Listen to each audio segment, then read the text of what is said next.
प्रतिष्ठाय भूतले श्रीमते भक्तिवेदांत स्वामिन्निति नामिने। नमस्ते सारस्वते देवे गौरवाणी प्रचारिणे निर्विशेष शून्यवादी पाश्चात्य देशतारिणे। जय श्री कृष्ण चैतन्य प्रभु नित्यानंद श्री अद्वैत गदाधर श्रीवासादि गौर भक्तवृंद। हरे कृष्ण कृष्ण कृष्ण हरे हरे, हरे राम राम राम हरे हरे। ओम नमो भगवते वासुदेवाय, ओम नमो भगवते वासुदेवाय, ओम नमो भगवते വാസുദേവായ. ഹരേ കൃഷ്ണ. എല്ലാവർക്കും ഒരിക്കൽ കൂടി സ്വാഗതം. വായിക്കുന്ന ഭഗവത്ഗീത യഥാരൂപം ഇസ്കോൺ സ്ഥാപകാചാര്യൻ കൃഷ്ണകൃപാമൂർത്തി എസി ഭക്തിവേദാന്ത സ്വാമി ശ്രീല പ്രഭുപാദർ വിവർത്തനവും ഭാവാർത്ഥവും നൽകിയിട്ടുള്ളതാണ്. അപ്പൊ നമ്മൾ 9ാമത്തെ അധ്യായത്തിലെത്തി. 9ാമത്തെ അധ്യായത്തിന്റെ പേര് രാജവിദ്യ, രാജഗുഹ്യയോഗം. ഈ അധ്യായം ഭക്തിയെക്കുറിച്ച് നേരിട്ട് പറയുന്നതാണ്. അതുകൊണ്ട് ഇത് വളരെ രഹസ്യമാണ് എന്നുള്ള കാര്യമൊക്കെ പറഞ്ഞു.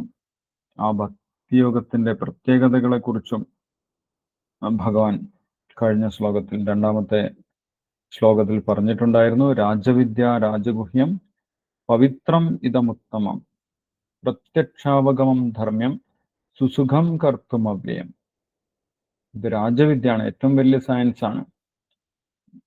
ഒരു മനുഷ്യന് പഠിക്കാൻ പറ്റുന്ന ഏറ്റവും വലിയ സയൻസ് ആണ് ഈ ഭക്തിയോഗം എന്ന് ഭഗവാൻ പറഞ്ഞു. രാജവിദ്യ രാജഗുഹ്യം ഇതെല്ലാവർക്കും മനസ്സിലാവുകയില്ല എന്നുള്ള കാര്യവും പറഞ്ഞു. എല്ലാവർക്കും ഇത് സ്വീകരിക്കാൻ സാധിക്കുകയില്ല. ഭഗവാനിൽ വിശ്വാസമുള്ളവർക്ക് മാത്രമേ ഇത് സ്വീകരിക്കാൻ സാധിക്കുകയുള്ളൂ. രാജഗുഹ്യം പവിത്രം. ആരൊക്കെയാണോ ഇത് സ്വീകരിച്ചത് അവരെ ഇത് ശുദ്ധീകരിക്കുന്നതാണ്. ഭഗവാന്റെ ഈ ഭക്തിയോഗ പ്രക്രിയ ഏറ്റവും ശുദ്ധീകരിക്കുന്ന ഒരു പ്രക്രിയയാണ് എന്ന് പറഞ്ഞു. പവിത്രം, ഉത്തമം. ഇത് ഭൗതിക ലോകത്തിലുള്ള ഒരു പ്രവർത്തനമല്ല, ആത്മീയ ലോകത്തിലെ ഒരു പ്രവർത്തനമാണ് ഉത്തമം. പ്രത്യക്ഷാവഗമം ധർമ്മ്യം. പ്രത്യക്ഷത്തിൽ നമ്മൾക്ക് ഇതിന്റെ റിസൾട്ട് കിട്ടും. കൂടുതൽ കൂടുതൽ ഭഗവാനെ കുറിച്ചുള്ള അറിവ് നമ്മൾക്ക് പ്രത്യക്ഷമാകും, നമ്മൾക്ക് വെളിപ്പെട്ട് കിട്ടും. പ്രത്യക്ഷാവഗമം ധർമ്മ്യം. ഇത് യഥാർത്ഥ ധർമ്മമാണ്. ഒരു ജീവാത്മാവിന് ചെയ്യാൻ പറ്റുന്ന യഥാർത്ഥ ധർമ്മം ഭക്തിയാണ്, ഭഗവാന്റെ സേവനമാണ്. സുസുഖം കർത്തുമവ്യം. വളരെ എളുപ്പത്തിൽ നമ്മൾക്ക് ചെയ്യാൻ പറ്റുന്നതാണ് എന്നുള്ള കാര്യമൊക്കെ കഴിഞ്ഞ ശ്ലോകത്തിൽ ഭഗവാൻ പറഞ്ഞിട്ടുണ്ടായിരുന്നു. അപ്പം ഇന്ന് നമ്മൾക്ക് 3ാമത്തെ ശ്ലോകം വായിക്കാം. 9ാമത്തെ അധ്യായത്തിൽ 3ാമത്തെ ശ്ലോകം. അശ്രദ്ധദാന പുരുഷാഹ ധർമ്മസ്യാസ്യ പരന്തപ അപ്രാപ്യ മാം നിവർത്തന്തേ മൃത്യു സംസാര വർമ്മനി. ആർക്കൊക്കെയാണ് ഇത് മനസ്സിലാക്കാൻ സാധിക്കാത്തത്? ഇത് മനസ്സിലാക്കിയിട്ടില്ലെങ്കിലുള്ള ദോഷം എന്താണ് എന്നൊക്കെ ഭഗവാൻ ഈ ശ്ലോകത്തിൽ പറയുന്നുണ്ട്. നമ്മൾ ഭക്തി സ്വീകരിച്ചിട്ടില്ലെങ്കിലുള്ള ബുദ്ധിമുട്ട് എന്താണ്? അത് നിർബന്ധമാണോ? എല്ലാവരും ഭക്തി സ്വീകരിക്കേണ്ട ആവശ്യമുണ്ടോ? അല്ലേ? എല്ലാവരും പറയും അത് ഓരോരുത്തരുടെയും ഇഷ്ടമാണ്, ഭക്തി നിർബന്ധപൂർവ്വം നമ്മൾ സ്വീകരിക്കേണ്ട ആവശ്യമില്ല എന്ന് പലരും പറയും. അപ്പോൾ ആ ഭക്തിമാർഗം നമ്മൾ സ്വീകരിച്ചിട്ടില്ലെങ്കിൽ ഉണ്ടാകുന്ന വലിയൊരു ദോഷത്തിനെ കുറിച്ച് ഭഗവാൻ ഈ ശ്ലോകത്തിൽ പറയുന്നുണ്ട്. ആരൊക്കെയാണ് ഈ ഭക്തിയോഗം സ്വീകരിക്കാത്തത് എന്നുള്ള കാര്യം ഭഗവാൻ ഈ ശ്ലോകത്തിൽ പറയുന്നുണ്ട്, 3ാമത്തെ ശ്ലോകത്തിൽ. അപ്പം നമ്മൾക്കത് നോക്കാം. 3ാമത്തെ ശ്ലോകം വായിച്ച് അതിന്റെ വിവർത്തനം ഭാവാർത്ഥം വായിച്ചതിന് ശേഷം നമുക്ക് ഡിസ്കസ് ചെയ്യാം. ശ്ലോകം വായിച്ചോളൂ, ശ്ലോകം വിവർത്തനം വായിച്ചോളൂ.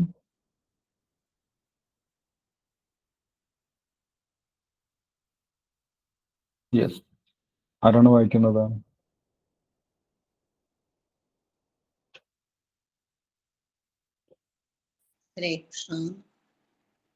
ഗീത മാതാജി വായിച്ചോളൂ.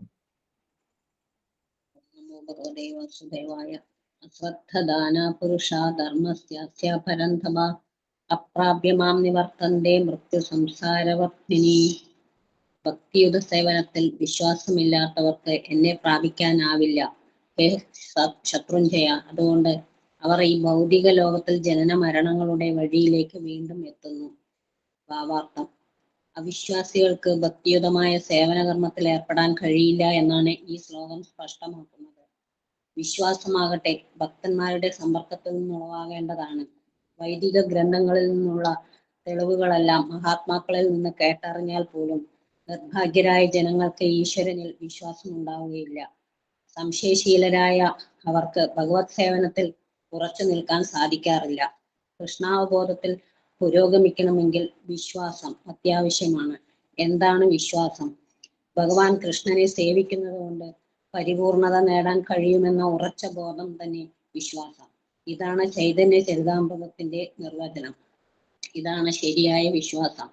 യഥാ തരോർമൂല നിഷേധനേന തൃപ്യന്തി തത്സ്കന്ധ ഭുജോപശാഖ പ്രാണോപഹാരാച്ച യഥേന്ദ്രിയാണാം തദൈവ സർവാർഹണമച്യുതേജേ. ഭാഗവതം 4:31-14. വൃക്ഷത്തിന്റെ വേരുകളിൽ വെള്ളമൊഴിക്കുന്നത് കൊണ്ട് അതിന്റെ കൊമ്പുകളും ചില്ലകളും ഇലകളും സംതൃപ്തി അടയുന്നു. ഉദരത്തിന് ആഹാരം നൽകുന്നതിനാൽ ശരീരത്തിലെ സർവേന്ദ്രിയങ്ങളും തൃപ്തിപ്പെടുന്നു. അതുപോലെ തന്നെ ഭഗവാന്റെ അതീന്ദ്രിയ സേവനത്തിൽ ഏർപ്പെടുന്ന ഭക്തൻ ദേവന്മാരെയും സർവ്വജീവജാലങ്ങളെയും സംതൃപ്തരാക്കുന്നു.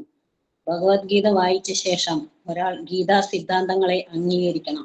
മറ്റെല്ലാ പദ്ധതികളെയും ഉപേക്ഷിച്ച് ശ്രീകൃഷ്ണ ഭഗവാന്റെ സേവനത്തിൽ ഏർപ്പെടണം. ഈ ജീവിത തത്വത്തിലുള്ള സ്ഥൈര്യമത്രേ വിശ്വാസം. ഈ വിശ്വാസത്തെ വളർത്തിയെടുക്കലാണ് കൃഷ്ണാവബോധത്തിന്റെ പ്രക്രിയ. കൃഷ്ണാവബോധ പ്രവർത്തകരിൽ 3 തരക്കാരുണ്ട്. വിശ്വാസം കുറഞ്ഞവർ 3-ാം വിഭാഗത്തിൽ പെടുന്നു. ഔദ്യോഗികമായി ഭഗവത് സേവനത്തിൽ ഏർപ്പെട്ടിരുന്നാലും അവർ പരിപൂർണ അവസ്ഥയിൽ എത്താറില്ല. പ്രായേണ കുറച്ചു കാലത്തിനുള്ളിൽ അവർ വിട്ടുപോവുകയാണ് പതിവ്. കൃഷ്ണാവബോധ പ്രക്രിയയിൽ ഏർപ്പെട്ടാലും ഉറച്ച വിശ്വാസമില്ലായകയാൽ അവർക്കതിൽ തുടർന്നു പോകാൻ പ്രയാസമാകും. ചിലർ മറ്റെന്തോ ഉദ്ദേശിച്ച് കൃഷ്ണാവബോധ പ്രവർത്തനത്തിൽ ചേരുകയും ധനസ്ഥിതി തെല്ലൊന്ന് മെച്ചപ്പെട്ടാൽ അത് ഉപേക്ഷിച്ച് പഴയ വഴിയിലേക്ക് തിരിച്ചു പോവുകയും ചെയ്തിട്ടുള്ള ദുരനുഭവങ്ങൾ ഞങ്ങളുടെ കർത്തവ്യ നിർവഹണത്തിനിടയ്ക്ക് ഉണ്ടായിട്ടുണ്ട്. ഈ വിശ്വാസം ഉണ്ടെങ്കിൽ മാത്രമേ കൃഷ്ണാവബോധത്തിൽ പുരോഗതി ഉണ്ടാവൂ. വിശ്വാസത്തിന്റെ വികാസത്തെ മുൻനിർത്തി നോക്കുമ്പോൾ ഭക്തി സാഹിത്യ കൃതികൾ വായിച്ച് തഴക്കം വരികയും ദൃഢവിശ്വാസം കൈവരിക്കുകയും ചെയ്യുന്ന ഒരാളെ കൃഷ്ണഭക്തരിൽ ശ്രേഷ്ഠനെന്ന് വിളിക്കാം. ഭക്തിശാസ്ത്ര ഗ്രന്ഥ പഠനത്തിൽ പുരോഗമിച്ചിട്ടില്ലെങ്കിലും കൃഷ്ണഭക്തിയിൽ ഉറച്ച വിശ്വാസമുള്ളവരെ 2-ാം തരക്കാരായി കരുതാം. ഇവർക്ക് കൃഷ്ണസേവനമാണ് ഏറ്റവും നല്ലതെന്നറിയാം. അതിൽ നല്ല വിശ്വാസമുണ്ട് താനും. സദ്ഗ്രന്ഥങ്ങളെ കുറിച്ച് വേണ്ടത്ര അറിവോ അവയിൽ നല്ല വിശ്വാസമോ ഇല്ലാതെ ഭക്ത സഹവാസം കൊണ്ടും നിഷ്കപടത കൊണ്ടും ഈ വഴി സ്വീകരിക്കുന്ന 3-ാം കിടക്കാരേക്കാൾ ഉത്കൃഷ്ടരാണ് അവർ. കൃഷ്ണാവബോധത്തിലെ 3-ാം കിടക്കാരൻ വഴുതി വീണേക്കാം. 2-ാം തരത്തിൽപ്പെട്ട ഒരാൾ വീഴുകയില്ല. 1-ാം കിടക്കാരാകട്ടെ വീഴുന്ന പ്രശ്നമേ ഉദിക്കുന്നില്ല. അയാൾ തീർച്ചയായും പുരോഗമിച്ച് ലക്ഷ്യത്തിലെത്തും. ഒരു 3-ാം കിട ഭക്തനെ സംബന്ധിച്ചിടത്തോളം ഭക്തിയുത സേവനം വളരെ നല്ലതെന്ന് ഉറപ്പുണ്ടെങ്കിലും ശ്രീമദ് ഭാഗവതം, ഭഗവത്ഗീത മുതലായ ഗ്രന്ഥങ്ങളിലൂടെ കൃഷ്ണനെ കുറിച്ച് വേണ്ടുന്നത്ര അറിവ് അയാൾ നേടിയിട്ടുണ്ടെന്ന് വരില്ല. ചിലപ്പോൾ ഇത്തരക്കാർക്ക് കർമ്മയോഗത്തിലോ ജ്ഞാനയോഗത്തിലോ കുറച്ച് താല്പര്യമുണ്ടാവാം. അത് അവരെ അസ്വസ്ഥരാക്കിയേക്കാം. പക്ഷെ ഈ കർമ്മജ്ഞാന യോഗങ്ങളുടെ ബാധയെ ജയിച്ചു കിട്ടിയാൽ അവർ കൃഷ്ണാവബോധത്തിൽ 2-ാം കിടക്കാരോ 1-ാം കിടക്കാരോ ആയിത്തീരും. ഭാഗവതം കൃഷ്ണനിലുള്ള വിശ്വാസത്തെ 3 അവസ്ഥകളായി വിഭജിച്ച് കാട്ടുന്നുണ്ട്. അതിൽ 11-ാം സ്കന്ധത്തിൽ കൃഷ്ണനോടുള്ള മമതയെ 1-ാം തരം, 2-ാം തരം, 3-ാം തരം എന്നിങ്ങനെ ക്രമേണ വിവരിക്കുന്നു. കൃഷ്ണനെ കുറിച്ച് ധാരാളം കേട്ടിട്ടും ഭക്തിയുത സേവന വൈശിഷ്ട്യത്തിൽ വിശ്വാസമില്ലാതെ അതെല്ലാം വെറും സ്തുതിപാടലായി കരുതുന്നവർക്ക് അവർ അത്തരം ക്രിയകളിൽ ഏർപ്പെട്ടാൽ പോലും ആ വഴി പ്രയാസമേറിയതായി തോന്നുകയുള്ളൂ. അവർ പരിപൂർണത നേടുമെന്ന് പ്രതീക്ഷിക്കാൻ വയ്യ. അങ്ങനെ ഭക്തിയുത സേവനത്തിലെ പ്രധാന ഘടകമാണ് വിശ്വാസം. ഹരേ കൃഷ്ണ. ഹരേ കൃഷ്ണ. Thank you Girimataji. ഹരേ കൃഷ്ണ. ഇവിടെ ഭഗവാൻ പറയുന്നു, ആർക്കൊക്കെ ഭക്തിയുത സേവനത്തിലേക്ക് പ്രവേശിക്കാൻ സാധിക്കുകയില്ല എന്നുള്ള കാര്യമാണ് ഇവിടെ ഭഗവാൻ പറയുന്നത്. അങ്ങനെ ആ ഭക്തിയുത സേവനത്തിലേക്ക് പ്രവേശിച്ചിട്ടില്ലെങ്കിൽ ഉണ്ടാകുന്ന ആ വലിയ നഷ്ടത്തിനെ കുറിച്ചും ഭഗവാൻ ഇവിടെ പറയുന്നു. അശ്രദ്ധദാനാ പുരുഷാഹ ധർമ്മസ്യാസ്യ അപ്രാപ്യമാം നിവർത്തന്തേ മൃത്യു സംസാര വർമ്മനെ. അപ്പൊ നേരത്തെ തന്നെ ഭഗവാൻ പറഞ്ഞു ഇത് വളരെ രഹസ്യമാണ്, എല്ലാവർക്കും മനസ്സിലാക്കാൻ സാധിക്കുകയില്ല. അർജുൻ എന്തുകൊണ്ട് പറഞ്ഞു കൊടുത്തു എന്നുള്ള കാര്യം ഭഗവാൻ പറയുന്നുണ്ട്. അനസൂയവേ, അർജുനന് ഭഗവാനോട് തീരെ അസൂയ ഇല്ലാത്തത് കൊണ്ടാണ് ഭഗവാൻ ഈ രഹസ്യമായിട്ടുള്ള ജ്ഞാനം പറഞ്ഞു കൊടുത്തത് എന്നും ഭഗവാൻ പറയുന്നുണ്ട്. ഇവിടെ ഭഗവാൻ പറയുന്നു ആർക്കൊക്കെയാണ് ഇത് സ്വീകരിക്കാൻ സാധിക്കാത്തത്. അശ്രദ്ധദാന പുരുഷ എന്നാണ് ഭഗവാൻ പറയുന്നത്. സംസ്കൃതത്തിൽ ശ്രദ്ധ എന്നുള്ള വാക്കിന്റെ അർത്ഥം, ശ്രദ്ധ എന്ന് പറഞ്ഞു കഴിഞ്ഞാൽ മലയാളത്തിൽ ശ്രദ്ധയ്ക്ക് വേറെ അർത്ഥമാണുള്ളത്. സംസ്കൃതത്തിൽ ശ്രദ്ധ എന്ന് പറഞ്ഞു കഴിഞ്ഞാൽ വിശ്വാസം എന്നാണ് അർത്ഥം. വിശ്വാസം. ശ്രദ്ധാവാൻ ലഭതേ ജ്ഞാനം എന്ന് ഭഗവാൻ പറയുന്നുണ്ട്. വിശ്വാസമുള്ളവന് ഭഗവാനെ കുറിച്ചുള്ള ജ്ഞാനം ലഭിക്കും എന്ന് പറയുന്നു. അതിന്റെ നേരെ വിപരീതമാണ് ഇവിടെ സംഭവിക്കുന്നത്. വിശ്വാസമില്ലാത്തവന്, ഈശ്വര വിശ്വാസമില്ലാത്തവന്, അല്ലെങ്കിൽ ഭഗവാൻ ഉണ്ട് എന്ന് വിശ്വസിക്കാത്തവന് ഒരിക്കലും ഈ ജ്ഞാനം സ്വീകരിക്കാൻ സാധിക്കില്ല എന്ന് പറയും. അപ്പം 9-ാമത്തെ അധ്യായം മുതൽ ഇനിയുള്ള അധ്യായങ്ങൾ കൂടുതൽ രഹസ്യമാണ്. അത് ഭക്തന്മാർക്ക് മാത്രമേ മനസ്സിലാവുകയുള്ളൂ.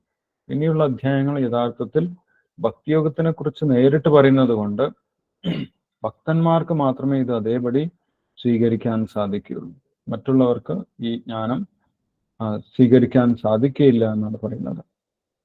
ശ്രദ്ധദാന പുരുഷ എന്ന് പറയുന്നു. അപ്പൊ എന്താണ് ശ്രദ്ധ എന്നുള്ള കാര്യം ഭാവാർത്ഥത്തിൽ ശ്രീല പ്രഭുപാദർ വളരെ വിശദമായിട്ട് വിശദീകരിക്കുന്നുണ്ട്. അപ്പൊ ഭക്തിയോഗത്തിലേക്ക് പ്രവേശിക്കണമെങ്കിൽ തന്നെ വിശ്വാസം ആവശ്യമാണ് എന്നാണ് പറയുന്നത്. അല്ല, വിശ്വാസമുള്ളവർക്കേ ഭക്തി ചെയ്യാൻ സാധിക്കുകയുള്ളൂ. എന്താണ് ആദ്യത്തെ വിശ്വാസം? ആദ്യത്തെ വിശ്വാസം ഈശ്വരനുണ്ട് എന്നുള്ളത് തന്നെയാണ്. ഈശ്വരനില്ല എന്ന് വിചാരിക്കുന്നവരെ ഒരുപാട് ആളുകൾ ലോകത്തിലുണ്ട്. ഇപ്പൊ കലിയുഗത്തിൽ മിക്കവാറും ആളുകൾ ഈശ്വരനില്ല എന്ന് വിചാരിക്കുന്ന ആളുകളാണ്. കലിയുഗത്തിന്റെ പ്രത്യേകത അസുരിക ചിന്താഗതിയുള്ള ആളുകൾ കൂടി വരുന്ന സമയമാണ്. അവരൊക്കെ അശ്രദ്ധതാനാണ്, വിശ്വാസമില്ലാത്ത ആളുകളാണ്. ഇനി വിശ്വാസം എങ്ങനെയാണ് കൂടുന്നത്? എങ്ങനെയാണ് നമ്മൾക്ക് ഭഗവാനിൽ ഉറച്ച വിശ്വാസം ഉണ്ടാകുന്നത്? അതും പ്രഭുപാദർ വിശദീകരിക്കുന്നുണ്ട്. ഭക്തന്മാരിൽ നിന്ന് കേൾക്കുന്നതിലൂടെയാണ് നമ്മൾക്ക് വിശ്വാസം ഉറയ്ക്കുന്നത് എന്ന് പറയും. ഭക്തന്മാരിൽ നിന്ന് നമ്മൾക്ക് കേൾക്കാനുള്ള ഭാഗ്യം ഉണ്ടായിരിക്കണം. ശീല പ്രഭുപാദരെ പോലുള്ള ശുദ്ധഭക്തന്മാരിൽ നിന്ന് നമ്മൾ കേൾക്കുന്ന സമയത്ത്, കേൾക്കുക എന്ന് പറഞ്ഞു കഴിഞ്ഞാൽ ശീലപ്രഭാതർ എഴുതി വെച്ചത് വായിക്കുന്നതും ശീലപ്രഭാതരിൽ നിന്ന് കേൾക്കുന്നതിന് തുല്യമാണ്. യാതൊരു വ്യത്യാസമില്ല. ശീലപ്രഭാതരുടെ പുസ്തകങ്ങൾ വായിക്കുന്നത് ശീലപ്രഭുപാദരിൽ നിന്ന് കേൾക്കുന്നതിന് തുല്യമാണ്. ശീലപ്രഭുപാദരിൽ നിന്ന് കേൾക്കുന്നത് പോലെ തന്നെയാണ്. അതേപോലെ ശീലപ്രഭുപാദരുടെ ഒരുപാട് ലെക്ചേഴ്സ് നമ്മൾക്ക് അവൈലബിൾ ആണ്. ഒരുപാട് പ്രഭാഷണങ്ങൾ, വ്യത്യസ്ത രാജ്യങ്ങളിൽ നടത്തിയിട്ടുള്ള പ്രഭാഷണങ്ങൾ നമ്മൾക്ക് ലഭിക്കും. ആ പ്രഭാഷണങ്ങൾ കേൾക്കുന്നതും നേരിട്ട് ശീലപ്രഭാതരിൽ നിന്ന് കേൾക്കുന്നത് പോലെ തന്നെയാണ്. അപ്പൊ അങ്ങനെ ശുദ്ധഭക്തന്മാരിൽ നിന്ന് കേൾക്കുന്നതിലൂടെയാണ് നമ്മൾക്ക് ഭഗവാനിലുള്ള വിശ്വാസം ഉറയ്ക്കുന്നത് എന്ന് പറയും. ശ്രവണം, അത് നമ്മൾ കേൾക്കണം. ഭഗവാനെ കുറിച്ച് കേൾക്കുകയാണ് വേണ്ടത്. അങ്ങനെ ഭഗവാനെ കുറിച്ച് കേട്ട് കഴിഞ്ഞാൽ നമ്മൾക്ക് ഭഗവാനിൽ വിശ്വാസം ഉറയ്ക്കുമെന്ന് പറയും. ആ വിശ്വാസമാണ് തുടർച്ചയായിട്ട് നമ്മൾക്ക് ഭക്തി ചെയ്യാനും ഭക്തിയിൽ ഉറച്ചു നിൽക്കാനും നമ്മളെ സഹായിക്കുന്നത്. വിശ്വാസമില്ലാത്തവർക്ക് ഭക്തിയിലേക്ക് പ്രവേശിക്കാൻ തന്നെ സാധിക്കില്ല എന്ന് പറയുന്നത്. ഭക്തിരസാമൃത സിന്ധുവിൽ ഇതിന്റെ ഒരു ഗ്രഡേഷൻ പറയുന്നുണ്ട്, ഒരു ഓർഡർ. എങ്ങനെയാണ് നമ്മൾ വ്യത്യസ്തമായിട്ടുള്ള ഘട്ടങ്ങളിലൂടെ ഭക്തിയിൽ പുരോഗമിക്കുന്നത് എന്നുള്ള കാര്യം ഭക്തിരസാമൃത സിന്ധുവിൽ പറയുന്നുണ്ട്. രൂപഗോസ്വാമി പറയുന്നുണ്ട്. എന്താണ്? ആദൗ ശ്രദ്ധ. ആദ്യം നമ്മൾക്കൊരു വിശ്വാസം ഉണ്ടായിരിക്കണം. ശ്രദ്ധ, ഭഗവാനുണ്ട്, ഭഗവാനെ തന്നെ എന്നെ പ്രൊട്ടക്ട് ചെയ്യാൻ സാധിക്കും എന്നുള്ളൊരു വിശ്വാസം. ആദൗ ശ്രദ്ധ. ആ ശ്രദ്ധയുണ്ടെങ്കിൽ മാത്രമേ നമ്മൾ ഭക്തന്മാരിൽ നിന്ന് ഭഗവാനെ കുറിച്ച് കേൾക്കുകയുള്ളൂ. അല്ലെങ്കിൽ നമ്മൾ കേൾക്കാൻ തയ്യാറാകില്ല. എന്തിനാണ് ഞാൻ വെറുതെ സമയം വേസ്റ്റ് ആക്കുന്നത് എന്ന് നമ്മൾ വിചാരിക്കും. വിശ്വാസമുള്ളവർക്ക് ഭഗവാനെ കുറിച്ച് ഭഗവാന്റെ ഭക്തന്മാരിൽ നിന്ന് കേൾക്കാനും ഭഗവാനിൽ വിശ്വാസം വർദ്ധിപ്പിക്കാനും സാധിക്കും. അങ്ങനെ വിശ്വാസത്തിന്റെ അടിസ്ഥാനത്തിൽ 3 തരം ആളുകളുണ്ട് എന്നിവിടെ നമ്മൾ വായിച്ചു. ഭഗവാന്റെ ഭക്തിയിൽ, ഭഗവാനിലുള്ള വിശ്വാസം അനുസരിച്ച്, വിശ്വാസത്തിന്റെ അളവനുസരിച്ച്, അല്ലെങ്കിൽ ആ വിശ്വാസത്തിന്റെ തോതനുസരിച്ച് 3 നിലവാരത്തിലുള്ള ഭക്തന്മാരുണ്ട് എന്ന് ശ്രീല പ്രഭുപാദർ ഇവിടെ വിവരിച്ചു പറഞ്ഞു തന്നു. അപ്പൊ ഏറ്റവും ഉന്നതനായിട്ടുള്ള ഭക്തൻ, ഒന്നാംകിട ഭക്തൻ, ഫസ്റ്റ് ക്ലാസ് ഡിവോട്ടി എന്ന് ശ്രീല പ്രഭുപാദർ പറയും. First class devotee, second class devotee, third class devotee. അങ്ങനെ ഡിവോഷനിലും എന്തുണ്ട്? തരംതിരിവുണ്ട്. എല്ലാവരും ഒരേ നിലവാരത്തിലുള്ള ഭക്തന്മാരല്ല. ഭക്തിയിലും വ്യത്യസ്ത നിലവാരമുണ്ട്. എങ്ങനെയാണ് നമ്മൾ മനസ്സിലാക്കുന്നത്? അവരുടെ ഡ്രസ്സ് കണ്ടിട്ടല്ല. ആരാണ് നല്ല രീതിയിൽ തിലകം തൊട്ടത്, ആരാണ് നല്ല ഡ്രസ്സ് നല്ല രീതിയിൽ ധരിച്ചിരിക്കുന്നത്, എന്തൊന്നും, അല്ലെങ്കിൽ ആരാണ് കാവി ഡ്രസ്സ് അണിഞ്ഞിരിക്കുന്നത്, ഇതൊന്നും നോക്കിയിട്ടല്ല ഭക്തിയുടെ നിലവാരം, ഒരു വ്യക്തിയുടെ ഭക്തിയിലുള്ള നിലവാരം കണക്കാക്കുന്നത്. ഏറ്റവും ഉയർന്ന ഡിവോട്ടിയെ ഇവിടെ പറയുന്നത് ഫസ്റ്റ് ക്ലാസ് ഡിവോട്ടി എന്നാണ്, അല്ലെങ്കിൽ ഒന്നാം കിട ഭക്തൻ, ഒന്നാം തരം ഭക്തൻ. ആരാണ് ഒന്നാം തരം ഭക്തൻ എന്ന് പറയുന്നത്? ഭക്തിശാസ്ത്രങ്ങളൊക്കെ കേട്ട് മനസ്സിലാക്കി അത് മറ്റുള്ളവർക്ക് പറഞ്ഞു കൊടുക്കാൻ സാധിക്കുന്ന തരത്തിലുള്ള ഭക്തനാണ് ഒന്നാം തരം ഭക്തൻ എന്ന് പറയുന്നത്, ഫസ്റ്റ് ക്ലാസ് ഡിവോട്ടി എന്ന് പറയും. അവര് ശാസ്ത്രങ്ങളൊക്കെ പഠിച്ചിട്ടുണ്ട്. എന്താണ് ഭക്തിശാസ്ത്രം? ഏതൊക്കെയാണ് ഭക്തിശാസ്ത്രം? ഭഗവത്ഗീതയും ഭാഗവതവുമാണ് ഭക്തിശാസ്ത്രം എന്ന് പറയുന്നത്, അല്ലെ? ശ്രീല പ്രഭുപാദർ പറയുന്നുണ്ട്, കൃഷ്ണേന കഥിതം കൃഷ്ണസ്യ കഥിതം. ഒന്ന് കൃഷ്ണനാൽ പറഞ്ഞിട്ടുള്ളത്, ഒന്ന് കൃഷ്ണനെ കുറിച്ച് പറഞ്ഞിട്ടുള്ളത്. ഈ രണ്ടുമാണ് ഭക്തിശാസ്ത്രം, ഭഗവത്ഗീത, ഭാഗവതം. ഇത് യഥാർത്ഥ രീതിയിൽ ഗുരുപരമ്പരയിൽ നിന്ന് കേട്ട് അതിനെക്കുറിച്ച് മനസ്സിലാക്കി അത് മറ്റുള്ളവർക്ക് പറഞ്ഞു കൊടുക്കാൻ പറ്റുന്ന രീതിയിൽ മനസ്സിലാക്കിയിട്ടുള്ള വ്യക്തിയാണ് ഒന്നാം തരം ഭക്തൻ എന്ന് പറയുന്നത്, ഫസ്റ്റ് ക്ലാസ് ഡിവോട്ടി എന്ന് പറയുന്നത്. ഇനി രണ്ടാം തരം ഭക്തൻ എന്ന് പറയുന്നത് ശാസ്ത്രമൊന്നും അങ്ങനെ നേരിട്ട് പഠിച്ചിട്ടില്ല, പക്ഷെ ശാസ്ത്രത്തിൽ എന്തൊക്കെയാണ് പറഞ്ഞിട്ടുള്ളത് എന്ന് ഭക്തന്മാരിൽ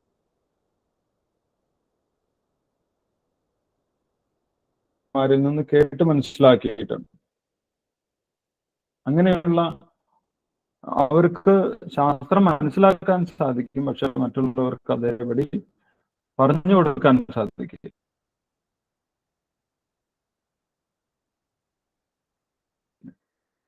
അങ്ങനെയുള്ള ആളുകളെയാണ് സെക്കൻഡ് ക്ലാസ് ഡിവോട്ടി എന്ന് പറയുന്നത്, രണ്ടാം തരം ഭക്തന്മാർ എന്ന് പറയുന്നത്.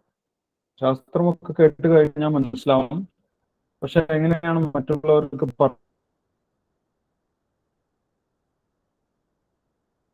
പറഞ്ഞു കൊടുക്കേണ്ടതെന്ന് അവർക്ക് അറിയുകയില്ല.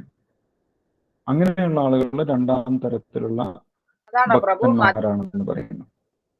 ഈ മൂന്നാം തരം ഭക്തന്മാർ എന്ന് പറഞ്ഞു കഴിഞ്ഞാൽ അവർ ശാസ്ത്രമൊന്നും അങ്ങനെ ശാസ്ത്രമൊന്നും കേൾക്കാൻ തയ്യാറാകുകയില്ല.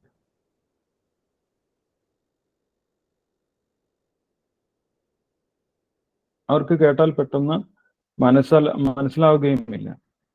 പക്ഷെ അവർക്ക് വിശ്വാസമുണ്ട്, ഭഗവാന്റെ ഭക്തിയാണ് ഏറ്റവും നല്ലത്, നമ്മൾ ഭക്തി ചെയ്യുകയാണ് വേണ്ടത്, ഭഗവാന്റെ സേവനം ചെയ്യണം.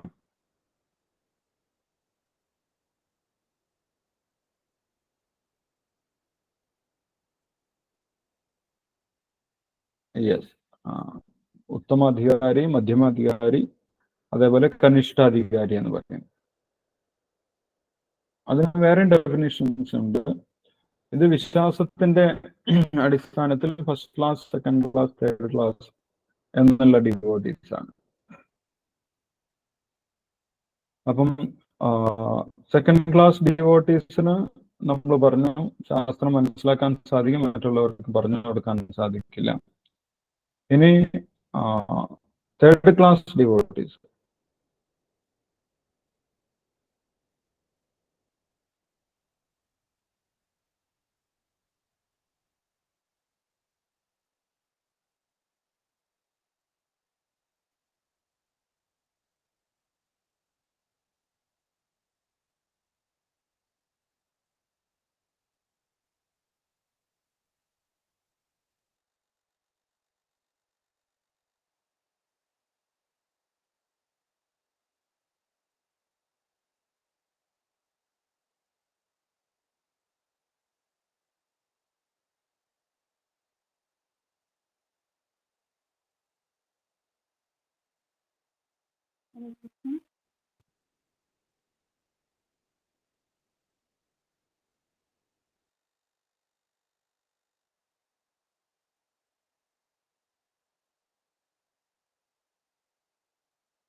ഹരേ കൃഷ്ണ, കേൾക്കുന്നുണ്ടോ ആർക്കെങ്കിലും? എനിക്ക് ഹരേ കൃഷ്ണ, കേൾക്കുന്നില്ല. ഹരേ കൃഷ്ണ, കേൾക്കുന്നില്ല.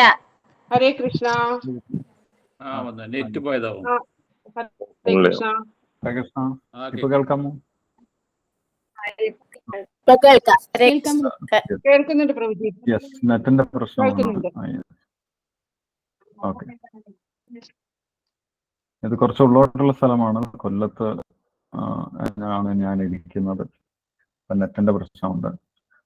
ഓക്കെ, അപ്പൊ നമ്മൾ പറഞ്ഞത് 3 തരത്തിലുള്ള ഡിവോട്ടീസ് വിശ്വാസത്തിന്റെ അടിസ്ഥാനത്തിൽ ഫസ്റ്റ് ക്ലാസ്, സെക്കൻഡ് ക്ലാസ്, അതേപോലെ തേർഡ് ക്ലാസ് എന്നായിട്ട് 3ആയിട്ട് ശിലപ്രഭാതര് ശാസ്ത്രത്തിനെ അടിസ്ഥാനമാക്കിയിട്ട് ഭക്തന്മാരുടെ വിശ്വാസത്തിനെ കുറിച്ച് പറയുന്നുണ്ട്. 2 തരം ഭക്തന്മാരെ കുറിച്ച് നമ്മൾ പറഞ്ഞു. ഫസ്റ്റ് ക്ലാസ്സും സെക്കൻഡ് ക്ലാസ്സും നമ്മൾ പറഞ്ഞു. സെക്കൻഡ് ക്ലാസ് ആളുകൾക്ക് ശാസ്ത്രം മനസ്സിലാക്കാൻ സാധിക്കും, പക്ഷെ അവർക്ക് അത് അവതരിപ്പിക്കാൻ ബുദ്ധിമുട്ടായിരിക്കും. ഇനി തേർഡ് ക്ലാസ് ഡിവോട്ടി എന്ന് പറഞ്ഞു കഴിഞ്ഞാൽ അവർക്ക് ശാസ്ത്രം മനസ്സിലാക്കാൻ ബുദ്ധിമുട്ടായിരിക്കും, പക്ഷെ അവർക്ക് എന്തിൽ വിശ്വാസമുണ്ട്? ഭഗവാന്റെ ഭക്തി നല്ലതാണ് എന്നുള്ള കാര്യത്തിൽ അവർക്ക് വിശ്വാസമുണ്ട്. അപ്പം ഇവരുടെ ആ ഒരു പുരോഗതിയെക്കുറിച്ചും ശീലപ്രഭാതർ പറയുന്നുണ്ട്. തേർഡ് ക്ലാസ് ഡിവോട്ടീസ് ഏത് നിമിഷവും അവരുടെ ആ വഴിയിൽ നിന്ന്, ഭക്തിയുടെ മാർഗത്തിൽ നിന്ന് തിരിഞ്ഞു പോകാൻ സാധ്യതയുണ്ട്. മറ്റുള്ള പല കാര്യങ്ങളിലേക്കും അവരുടെ ശ്രദ്ധ തിരിഞ്ഞു പോകാൻ സാധ്യതയുണ്ട് എന്ന് പറയും. പലരും വന്നിട്ട് പോകും, അല്ലെ? നമുക്ക് തന്നെ കാണാൻ സാധിക്കും. ആദ്യമൊക്കെ ഭക്തിയിലേക്ക് വളരെ താല്പര്യത്തോടു കൂടി വന്നു, പക്ഷെ കുറച്ച് കഴിഞ്ഞിട്ട് വീണ്ടും ഞാനില്ല, എനിക്ക് വേറെ വർക്കുണ്ട് എന്നൊക്കെ പറഞ്ഞിട്ട് പല രീതിയിലും പറഞ്ഞിട്ട് അവർ പോകുന്നത് കാണാൻ സാധിക്കും. അപ്പം അതിന്റെ അർത്ഥം അവർക്ക് ആ ശാസ്ത്രം, ആ ഒരു ഫിലോസഫി മനസ്സിലാക്കാൻ സാധിക്കുന്നില്ല എന്നുള്ളതാണ്. പക്ഷെ അവർക്ക് ഭക്തി നല്ലതാണെന്ന് അറിയാം. അങ്ങനെയുള്ള ആളുകൾ അവര് മിക്കവാറും മറ്റു മാർഗങ്ങളിലേക്ക് ആകർഷിക്കപ്പെടാൻ സാധ്യതയുണ്ടെന്നാണ് പറയുന്നത്. കർമ്മമാർഗത്തിലേക്കോ, ജ്ഞാനമാർഗത്തിലേക്കോ, യോഗമാർഗത്തിലേക്കോ, അല്ലെങ്കിൽ വേറെ ഏതെങ്കിലും മാർഗത്തിലേക്ക് അവർ പെട്ടെന്ന് തന്നെ ആകർഷിക്കപ്പെട്ട് വഴിതെറ്റിപ്പോകാൻ സാധ്യതയുള്ള ആളുകളാണ്. സെക്കൻഡ് ക്ലാസ് ഡിവോട്ടീസ് അത്ര പെട്ടെന്ന് അവരെ വഴിതെറ്റിക്കാൻ സാധിക്കില്ല. അവരെ ഭക്തിയിൽ തന്നെ ഉറച്ചു നിൽക്കും. ഫസ്റ്റ് ക്ലാസ് ഡിവോട്ടീസ് എന്തായാലും ഭക്തിയിൽ തന്നെ ഉറച്ചു നിൽക്കും, അതിൽ യാതൊരു സംശയവുമില്ല എന്ന് ശീലപ്രഭാതർ പറയുന്നുണ്ട്. അപ്പൊ നമ്മൾ അറ്റ്ലീസ്റ്റ് നമ്മൾ ഒരിക്കലും എന്ത് ചെയ്യാൻ പാടില്ല? ആ തേർഡ് ക്ലാസ് ഡിവോട്ടി എന്നുള്ള സ്റ്റാൻഡേർഡിൽ തന്നെ നിൽക്കാൻ പാടില്ല. എല്ലാ കാലത്തും തേർഡ് ക്ലാസ് ഡിവോട്ടി എന്നുള്ള ശാസ്ത്രം ഒന്നും മനസ്സിലാക്കാത്ത നിലവാരത്തിൽ ഭക്തി നമുക്ക് ചെയ്യാൻ സാധിക്കില്ല. കാരണം ഭക്തി എന്ന് പറഞ്ഞു കഴിഞ്ഞാൽ ഒരു ശാസ്ത്രമാണ്. ശാസ്ത്രം മനസ്സിലാക്കാതെ നമ്മൾക്കത് ചെയ്യാൻ സാധിക്കില്ല. അപ്പൊ നമ്മൾ നിർബന്ധമായിട്ടും ആ ശാസ്ത്രം കേട്ട് പഠിച്ചിരിക്കണം. ഭഗവത്ഗീതയും ഭാഗവതം വായിക്കുകയും പഠിക്കുകയും വേണം. അങ്ങനെയുള്ളവർക്ക് മാത്രമേ ഒരു ഭക്തനാണെന്ന് പറയാൻ സാധിക്കൂ. അല്ലെങ്കിൽ ഭക്തിയിൽ നിലനിൽക്കണമെങ്കിൽ അത് അത്യാവശ്യമാണ്. ഭക്തിയിൽ മുന്നോട്ട് പോകണമെങ്കിൽ അത് വളരെയധികം അത്യാവശ്യമാണ്, ഭഗവത്ഗീതയും ഭാഗവതം പഠിക്കുന്നത്. അപ്പം അറ്റ്ലീസ്റ്റ് നമ്മൾക്ക് ഒരു സെക്കൻഡ് ക്ലാസ് ഡിവോട്ടി എന്നുള്ള നിലവാരത്തിൽ നിൽക്കാൻ സാധിക്കും. പിന്നെ നമ്മൾ മറ്റുള്ളവർക്ക് ഈ കാര്യങ്ങൾ പറഞ്ഞു കൊടുക്കാൻ സാധിക്കുന്ന അല്ലെങ്കിൽ ശ്രമിക്കുന്ന സമയത്ത് നമ്മൾക്ക് ഉയർന്ന നിലവാരത്തിലേക്ക് എത്താനും സാധിക്കും. അപ്പൊ ഇതാണ് 3 തരത്തിലുള്ള ഭക്തന്മാരെ കുറിച്ച് ശ്രീല പ്രഭുപാദർ പറയുന്നത് വിശ്വാസത്തിന്റെ അടിസ്ഥാനത്തിൽ. അപ്പം തീരെ വിശ്വാസമില്ലാത്തവർക്ക് ഭക്തിയിലേക്ക് പ്രവേശിക്കാൻ തന്നെ സാധിക്കില്ല എന്നാണ് പറയുന്നത്. അതാണ് ഈ ശ്ലോകത്തിൽ പറയുന്നത്. അശ്രദ്ധധാന പുരുഷാഹ ധർമ്മസ്യാസ്യ പരം തപ അപ്രാപ്യമാം നിവർത്തന്തേ മൃത്യു സംസാര വർമ്മനി. ഭക്തിയിലേക്ക് പ്രവേശിക്കണമെങ്കിൽ ആദ്യം ഒരു വിശ്വാസം ഉണ്ടായിരിക്കണം എന്നാണ് പറയുന്നത്. വിശ്വാസം തീരെ ഇല്ലാത്തവർക്ക് ഒരിക്കലും ഭഗവാനെ പ്രാപിക്കാൻ സാധിക്കില്ല എന്നാണ് പറയുന്നത്. നമുക്ക് ഭഗവാനെ ലഭിക്കണമെങ്കിൽ, ഭഗവാനെ പ്രാപിക്കണമെങ്കിൽ തീർച്ചയായിട്ടും വിശ്വാസം ഒരു വലിയ ഘടകം തന്നെയാണ് എന്ന് പറയും. ഇപ്പൊ ഭൗതികമായിട്ടുള്ള കാര്യത്തിലാണെങ്കിലും നമ്മൾ പലതും കാര്യങ്ങൾ, പല ട്രാൻസാക്ഷൻ, പല കാര്യങ്ങളും നമ്മൾ വിശ്വസിച്ചിട്ടാണ് ചെയ്യുന്നത്. വിശ്വാസത്തിന്റെ പുറത്താണ് നമ്മൾ പല കാര്യങ്ങളും ചെയ്യുന്നത്. അതേപോലെ ഭക്തിയിൽ ഏറ്റവും ഇമ്പോർട്ടൻ്റ് ആയിട്ടുള്ള കാര്യം വിശ്വാസം തന്നെയാണെന്ന് പറയും. അപ്പൊ എന്താണ് വിശ്വാസം എന്നുള്ളതിന്റെ ഒരു ഡെഫിനിഷൻ, ഒരു നിർവചനം ശ്രീല പ്രഭുപാദർ ചൈതന്യ ചരിതാമൃതത്തിൽ നിന്ന് എടുത്തു പറയുന്നുണ്ട്. എന്താണ് വിശ്വാസം, എന്താണ് ഉറച്ച വിശ്വാസം, ഭക്തിയിലുള്ള വിശ്വാസം എന്ന് പറഞ്ഞു കഴിഞ്ഞാൽ എന്താണ് എന്ന് ശ്രീല പ്രഭുപാദർ പറയുന്നുണ്ട്. അത് ചൈതന്യ മഹാപ്രഭു പറയുന്നതാണ്, ചൈതന്യ ചരിതാമൃതത്തിൽ പറയുന്നതാണ്. എന്താണ് വിശ്വാസം എന്ന് പറഞ്ഞു കഴിഞ്ഞാൽ? കൃഷ്ണഭക്തി ചെയ്തു കഴിഞ്ഞാൽ, അല്ലെങ്കിൽ ഭഗവാന്റെ സേവകനായി കഴിഞ്ഞാൽ, അതാണ് എൻ്റെ ജീവിതത്തിലെ ഏറ്റവും വലിയ നേട്ടം. അതിനേക്കാൾ ഉപരിയായിട്ട് ഒരു നേട്ടവുമില്ല. ഭഗവാന്റെ സേവകനാവുക എന്നുള്ളതാണ് എൻ്റെ ഏറ്റവും വലിയ നേട്ടം എന്ന് വിശ്വസിക്കുന്നതാണ് യഥാർത്ഥ വിശ്വാസം. കൃഷ്ണഭക്തി ചെയ്തു കഴിഞ്ഞാൽ ഏറ്റവും പരിപൂർണതയായി, അതിൻ്റെ അപ്പുറത്തേക്ക് ഒന്നുമില്ല എന്നുള്ളതാണ് വിശ്വാസം എന്ന് പറയുന്നത്. കൃഷ്ണഭക്തിക്കൊയിലെ സർവസിദ്ധിഹയ എന്ന് ചൈതന്യ മഹാപ്രഭു പറയുന്നുണ്ട്. കൃഷ്ണഭക്തിക്കരിലെ സർവസിദ്ധിഹയ. കൃഷ്ണഭക്തി ചെയ്തു കഴിഞ്ഞാൽ എനിക്ക് എല്ലാം നേടാൻ സാധിക്കും. അപ്പം ഞാൻ വീണ്ടും വീണ്ടും മറ്റ് പല കാര്യങ്ങളും ചെയ്യേണ്ട ആവശ്യമില്ല. കർമ്മമാർഗത്തിലുള്ള കാര്യങ്ങളൊന്നും ചെയ്യേണ്ട ആവശ്യമില്ല, അല്ലെങ്കിൽ മറ്റ് ദേവതാരാധനകളൊന്നും ചെയ്യേണ്ട ആവശ്യമില്ല. ഭഗവാന് സേവനം ചെയ്താൽ മതി. അതുകൊണ്ട് തന്നെ എല്ലാ ദേവന്മാരും സംതൃപ്തരായിക്കോളും. ഭഗവാന് സേവനം ചെയ്താൽ മതി, പിതൃക്കളൊക്കെ സംതൃപ്തരായിക്കോളും. ഭഗവാന് സേവനം ചെയ്താൽ മതി, എൻ്റെ കർമ്മമൊക്കെ പരിപൂർണമായിക്കോളും, കർമ്മങ്ങളൊക്കെ ശുദ്ധമായിക്കോളും എന്നുള്ള വിശ്വാസം നമ്മൾക്കുണ്ടെങ്കിൽ മാത്രമേ നമ്മൾ കുറച്ചു നിന്ന് ഈ കൃഷ്ണഭക്തി ചെയ്യാൻ സാധിക്കുള്ളൂ എന്നാണ് പറയുന്നത്.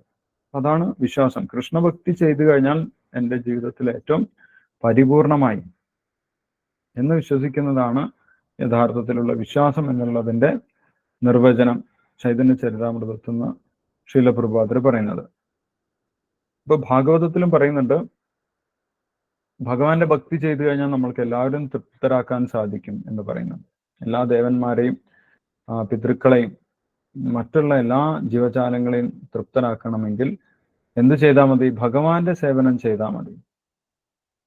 അതിന് ഭാഗവതം ഉദാഹരണം പറയുന്നത് യഥാ തരോർമൂല നിഷേചനേനാണ്. എങ്ങനെയാണോ നമ്മൾ ഒരു വൃക്ഷത്തിന്റെ ചുവട്ടിൽ, തരോർമൂല, വൃക്ഷത്തിന്റെ ചുവട്ടിൽ വെള്ളമൊഴിച്ചു കഴിഞ്ഞാൽ ആ വൃക്ഷത്തിന്റെ എല്ലാ ഭാഗങ്ങളിലും ആ ജലം എത്തുന്നത്, അതേപോലെ മുഴുവൻ പ്രപഞ്ചത്തിന്റെയും അടിസ്ഥാനമായിട്ടുള്ള, അല്ലെങ്കിൽ മുഴുവൻ പ്രപഞ്ചത്തിന്റെയും നാരായ വേരായിട്ടുള്ള ഭഗവാന് നമ്മൾ എന്തെങ്കിലും സമർപ്പിച്ചു കഴിഞ്ഞാൽ അത് എല്ലാവർക്കും ലഭിക്കും. കാരണം എന്താണ്? മറ്റുള്ള എല്ലാ ജീവജാലങ്ങളും, ദേവന്മാരുൾപ്പെടെയുള്ള എല്ലാ ജീവജാലങ്ങളും ഭഗവാന്റെ ശരീരത്തിലെ വ്യത്യസ്തമായിട്ടുള്ള അംശങ്ങളാണ്. നമ്മൾ ഭാഗവതം വായിക്കുമ്പോൾ നമ്മൾക്ക് മനസ്സിലായിട്ടുണ്ട്, ഭഗവാന്റെ വ്യത്യസ്തമായിട്ടുള്ള ഇന്ദ്രിയങ്ങളായിട്ട് ഓരോ ദേവന്മാര് പ്രവർത്തിക്കുന്ന കാര്യം നമ്മൾ വായിച്ചു. അപ്പം അതിന്റെ അർത്ഥം ഭഗവാന്റെ ശരീരത്തിലെ വ്യത്യസ്ത ഭാഗങ്ങളാണ്, അംശങ്ങളാണ് എല്ലാ ദേവന്മാരും. യഥാ തരോർമൂല നിഷേചനേന തൃപ്യന്തി തത്സ്കന്ധ ഭുജോപശാഖ പ്രാണോപഹാര യഥേന്ദ്രിയാണം തഥൈവ സർവാഹണം അച്യുതേജ്യ. മറ്റൊരു ഉദാഹരണം പറയുന്നത്, നമ്മൾ വയറ്റിലേക്ക് ആഹാരം എത്തിച്ചു കഴിഞ്ഞാൽ ശരീരത്തിലെ എല്ലാ ഭാഗങ്ങൾക്കും പോഷണം ലഭിച്ചുകൊള്ളും സ്വാഭാവികമായിട്ട്.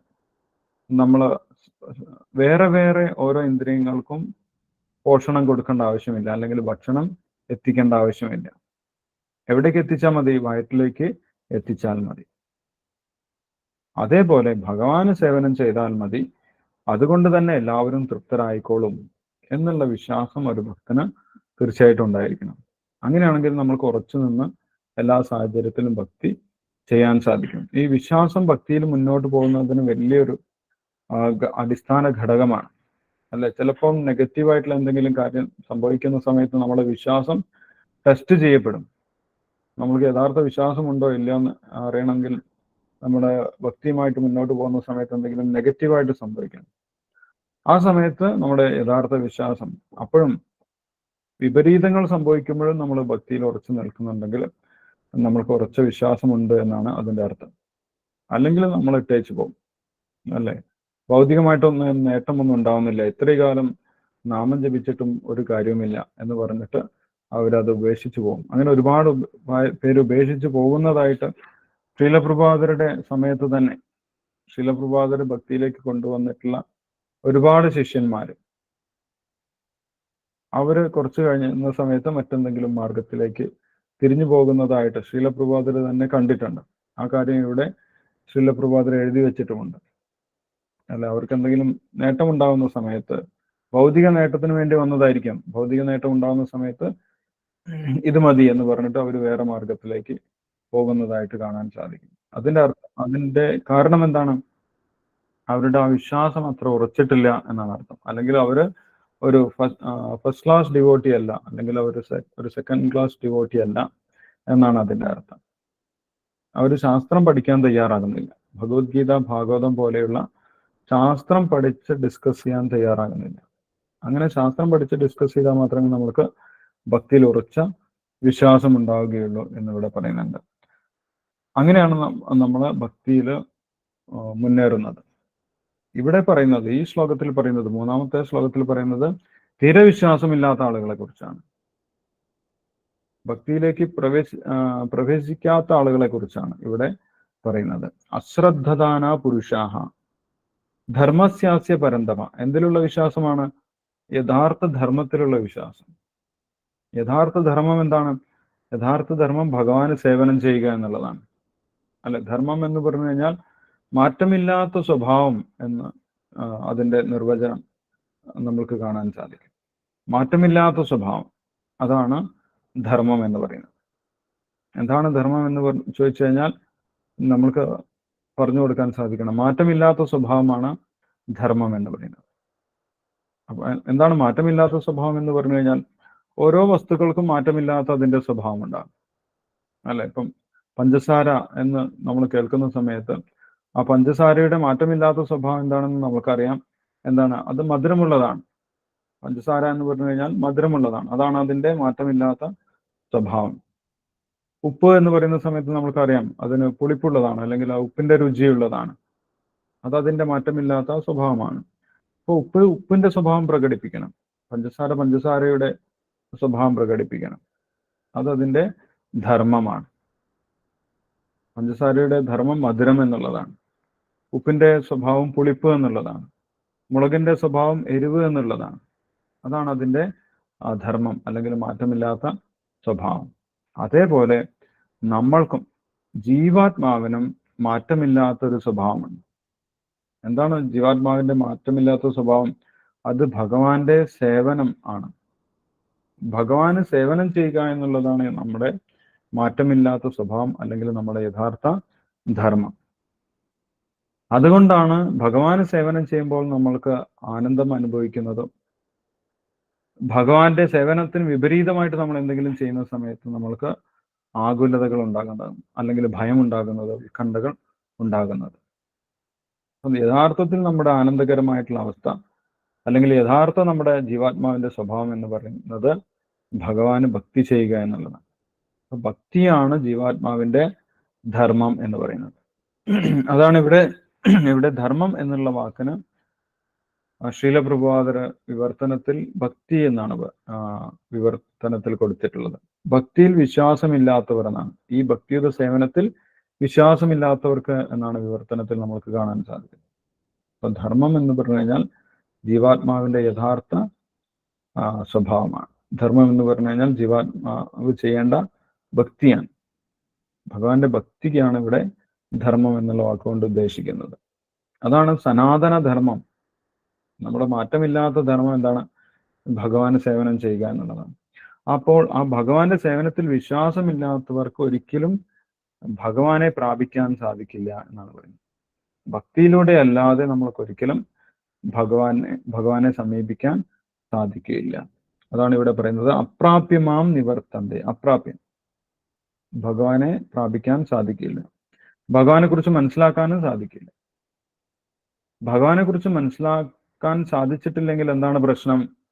ഭഗവാനെ കുറിച്ച് മനസ്സിലാക്കിയിട്ടില്ലെങ്കിൽ നമ്മൾ വീണ്ടും അപ്രാപ്യമാം നിവർത്തന്തെ മൃത്യു സംസാര വർമ്മനെ, വീണ്ടും ഈ മൃത്യു സംസാരത്തിലേക്ക് തന്നെ വരണം. മൃത്യു സംസാരം എന്ന് പറയുന്നത് എന്താണ്? നമ്മൾ ജീവിക്കുന്ന ഈ ലോകമാണ് മൃത്യു സംസാരം എന്ന് പറയുന്നത്. എന്തുകൊണ്ടാണ് അതിനെ മൃത്യു സംസാരം എന്ന് പറയുന്നത്? ഇവിടെ ഉള്ള എല്ലാവരും മരിക്കണം, അല്ലെ? മരണത്തിന് വിധിക്കപ്പെട്ടിട്ടുള്ള ആളുകളാണ് ഈ ലോകത്തിലുള്ള എല്ലാവരും. അതുകൊണ്ടാണ് ഇതിനെ മൃത്യു സംസാരം എന്ന് പറയുന്നത്. എന്തുകൊണ്ട് മരിക്കണമെന്ന് ആരും അന്വേഷിക്കുന്നില്ല. എന്തുകൊണ്ട് ഞാൻ മരിക്കണം? എനിക്ക് മരിക്കാൻ ഇഷ്ടമല്ല, പക്ഷേ ഞാൻ മരിക്കുന്നുണ്ട്, അല്ലെങ്കിൽ നിർബന്ധപൂർവം കുറച്ചു കഴിഞ്ഞാൽ ഞാൻ മരിക്കും. എന്തുകൊണ്ട് അതെനിക്ക് സംഭവിക്കുന്നു എന്ന് ചോദിച്ചു കഴിഞ്ഞാൽ അതിന്റെ ഉത്തരമാണ് ഇവിടെ പറയുന്നത്. എന്തുകൊണ്ട് ഒരു വ്യക്തി മരിക്കേണ്ടി വരുന്നു? കാരണം എന്താണ്? ഭഗവാനെ പ്രാപിക്കാത്ത ജീവാത്മാക്കൾക്കാണ് വീണ്ടും വീണ്ടും മരിക്കേണ്ടി വരുന്നത്. ഭഗവാനെ ശരണം പ്രാപിച്ച ജീവാത്മാക്കൾക്ക് പിന്നെ മരിക്കേണ്ട ആവശ്യമില്ല. അപ്രാപ്യമാം നിവർത്തന്തേ മൃത്യു സംസാര വർമ്മണി എന്നാണ് ഭഗവാൻ പറയുന്നത്. ഭഗവാനെ പ്രാപിക്കാത്തവർക്കൊക്കെ മരണത്തിലേക്ക് വീണ്ടും കടക്കേണ്ടി വരും. അപ്പൊ നമ്മൾക്ക് എന്തുകൊണ്ട് നമ്മൾക്ക് മരണത്തിന്റെ വിധി എന്തുകൊണ്ട് ലഭിച്ചു? നമ്മൾ ഏതോ ഒരു സമയത്ത് ഭഗവാനെ അംഗീകരിച്ചില്ല, അല്ലെങ്കിൽ എനിക്കും ഭഗവാനെ പോലെ തന്നെ ആകണം എന്നുള്ളൊരു ചിന്ത വന്നു. അതുകൊണ്ട് നമ്മൾ മരണത്തിന് വിധിക്കപ്പെട്ടിരിക്കുകയാണ്. പക്ഷെ തിരിച്ച് വീണ്ടും നമ്മൾ ഭഗവാനെ ശരണം പ്രാപിക്കുകയാണെങ്കിൽ, ഭഗവാനെ അംഗീകരിക്കുകയാണെങ്കിൽ, ഭഗവാന്റെ ഭക്തിയുത സേവനം ചെയ്യുകയാണെങ്കിൽ പിന്നെ നമ്മൾക്ക് ഒരിക്കലും വീണ്ടും മരിക്കേണ്ട ആവശ്യമില്ല. സോ അമൃതത്വായ കൽപ്പതേ എന്ന് പറയുന്നു. അതായത് വിശ്വാസമില്ലാത്ത ആളുകൾ, അവർക്ക് എപ്പോഴാണോ ഏത് ജന്മത്തിലാണോ വിശ്വാസം വരുന്നത് അതുവരെ ഉള്ള അവരുടെ വിധി എന്താണ്? വീണ്ടും വീണ്ടും ജനിക്കുക എന്നുള്ളതാണ് വിധി. അപ്പൊ അത് വലിയൊരു നഷ്ടമാണ്. ഭഗവാനെ മനസ്സിലാക്കുന്നില്ലെങ്കിൽ വലിയൊരു നഷ്ടമാണ്. ഭഗവാനെ മനസ്സിലാക്കാതെ നമ്മൾക്ക് ഇതിൽ നിന്ന് രക്ഷപ്പെടാനും സാധിക്കില്ല. ശാസ്ത്രങ്ങളിലും വേദങ്ങളിലും പറയുന്നുണ്ട്, ഹരിം വിനാന മൃത്യും തരന്തി എന്ന് പറയുന്നുണ്ട്. ഹരിയെ കൂടാതെ, ഭഗവാനെ കൂടാതെ, ഭഗവാനെ മനസ്സിലാക്കാതെ നമ്മൾക്ക് മൃത്യുവിനെ തരണം ചെയ്യാൻ സാധിക്കില്ല എന്ന് പറയുന്നുണ്ട്. അപ്പം മൃത്യുവിനെ തരണം ചെയ്യാനുള്ള ഒരേ ഒരു മാർഗം എന്താണ്? ഭഗവാനെ മനസ്സിലാക്കുക എന്നുള്ളതാണ്. ഭഗവാനെ കുറിച്ച് മനസ്സിലായാൽ തന്നെ നമ്മൾക്ക് ഈ മൃത്യു സംസാരത്തിലേക്ക് തിരിച്ച് വരേണ്ട ആവശ്യമില്ല. അല്ലാത്തവർക്കൊക്കെ തിരിച്ചു വരേണ്ടി വരുമെന്നാണ് ഇവിടെ പറയുന്നത്. അല്ലാത്ത എല്ലാവർക്കും, ഭഗവാനിൽ വിശ്വാസമില്ലാത്ത എല്ലാവർക്കും വീണ്ടും വീണ്ടും ഇവിടേക്ക് തന്നെ വരേണ്ടി വരും. അപ്രാപ്യമാം നിവർത്തന്റെ മൃത്യു സംസാര വർണ്ണനി. അപ്പോൾ ഭഗവാനിൽ വിശ്വാസമുള്ളവർ വലിയ ഭാഗ്യമുള്ള ആളുകളാണ്, അല്ല? അവരുടെ ഒരുപാട് ജന്മത്തിലൂടെ നേടിയിട്ടുള്ള പുണ്യത്തിന്റെ ഫലമായിട്ടാണ് അവർക്ക് ഈ ഭാഗ്യം ലഭിച്ചിട്ടുള്ളത്. എന്ത് ഭാഗ്യം? ഭഗവാനെ കുറിച്ച് മനസ്സിലാക്കാനുള്ള ആ ഒരു ഭാഗ്യം. ഭഗവാനെ കുറിച്ച് മനസ്സിലായാൽ തന്നെ തിരിച്ചു വരേണ്ട ആവശ്യമില്ല. അല്ലാത്തവർക്ക് എല്ലാവർക്കും തിരിച്ചു വരേണ്ടി വരുമെന്നാണ് ഇവിടെ പറയുന്നത്. അപ്പം ഭക്തിക്ക് എത്രയും ഇമ്പോർട്ടൻസ് ഉണ്ട്, അല്ലെ? ഭക്തി നമ്മുടെ ജീവിതത്തിലെ വലിയൊരു നിർണായക ഘടകമാണ്. നമ്മൾ ഇനിയും മരിക്കണോ അല്ലെങ്കിൽ ഇനിയും മരിക്കാതിരിക്കണോ എന്ന് തീരുമാനിക്കുന്നത് എന്താണ്? നമ്മൾ ഭക്തിയിലേക്ക് പ്രവേശിക്കുന്നുണ്ടോ അല്ലെങ്കിൽ നമ്മൾ ഭക്തിയിലേക്ക് പ്രവേശിക്കുന്നില്ലയോ എന്നുള്ളതാണ്. ഭക്തിയിലേക്ക് പ്രവേശിച്ചവർക്ക് വീണ്ടും ഈ ലോകത്തിലേക്ക് വരേണ്ട ആവശ്യമില്ല. അല്ലാത്തവർക്കൊക്കെ തിരിച്ചു വരണമെന്നാണ് ഇവിടെ ഭഗവാൻ പറയുന്നത്. അപ്രാപ്യമാം നിവർത്തന്റെ മൃത്യു സംസാര വർണ്ണ. അതിന്റെ തുടക്കം വിശ്വാസമാണെന്നും ഭഗവാൻ പറയും. വിശ്വാസമുള്ളവർക്ക് ഇതിൽ പ്രവേശിക്കാൻ സാധിക്കും. അതാണ് എൻട്രൻസ്, അതാണ് ക്രൈറ്റീരിയ. വിശ്വാസമുള്ളവർക്ക് ഭക്തിയിലേക്ക് പ്രവേശിക്കാം, വിശ്വാസമില്ലാത്തവർക്ക് ഭക്തിയിലേക്ക് പ്രവേശിക്കാൻ സാധിക്കില്ല. അവർക്ക് വീണ്ടും വീണ്ടും ഈ ലോകത്തിൽ തന്നെ ജനിക്കേണ്ടി വരും, പുനർജനിക്കേണ്ടി വരും എന്നാണ് പറയുന്നത്. അപ്പൊ ഈ ഒരു കാര്യമാണ് ഈ ശ്ലോകത്തിൽ ഡിസ്കസ് ചെയ്യുന്നത്. ഇത് ഭക്തന്മാർക്ക് മാത്രം മനസ്സിലാകുന്നതാണ് എന്നുള്ളത് നമ്മൾ അറിഞ്ഞിരിക്കേണ്ടതാണ്. ഈ ശ്ലോകത്തിൽ എന്തെങ്കിലും സംശയങ്ങളുണ്ടെങ്കിൽ നമുക്കിപ്പോൾ ഡിസ്കസ് ചെയ്യാം. ഹരേ കൃഷ്ണ.